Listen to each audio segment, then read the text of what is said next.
when I've done walking before, up mountains, you always have people at the back, people tailing. The tin has sort of set on its movement underground from its original loads from which it's been eroded. And if you look, we've got a nice gentle little slope coming down this way. Got a nice gentle slope coming down here. So this is almost a very gentle valley, and all over this moor you find these. And we can only assume that they're winter workings, because there had to be a collection of water for this to make it work. So it goes, it would have run through the village that isn't there, right the way down as far as they could work.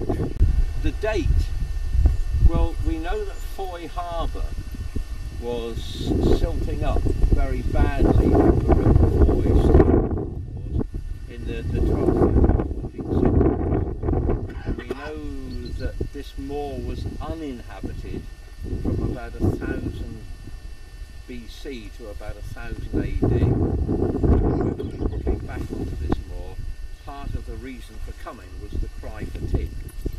And so even in the Methodist rolls, hundreds of years later, you find people who were living on small holdings. We've got the first underground workings, which were finding the loads and just discreetly digging at them. So we're going to go through some pits in a minute, and we'll stop there and just have a look at those. They obviously worked out that there were loads under them. And these are exploratory pits to find out where the loads were. So you find them randomly placed all over the moor, just looking for them. Are usually identifiable by the fact that all their outcasts is thrown in one direction. So you sort of get these little lunar shapes around one side. Don't ask me why. And then in a minute we'll walk through a load that's been discovered, and we'll talk just a little bit about that. Just a simple water block, a trap, and it's been broken down obviously in time since, because this probably is 700 or more years ago.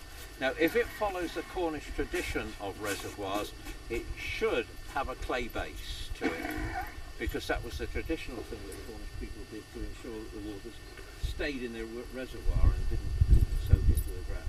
First question Alan Buckley, who's our mining expert in Cornwall, asked me when he came up here, have you tested for the clay? Here we go again, no. So I'm very sorry.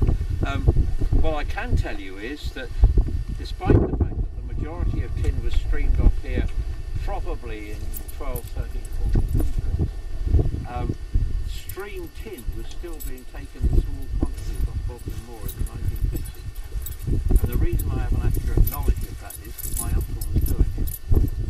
And low-grade streamed tin went to the smelters at Hull, whereas high-grade, better separated tin went to the smelters at Liverpool. On an old Chinese 6. Now, if any of you are into the history of transport, a Chinese 6 is a flatbed, six-wheel wagon.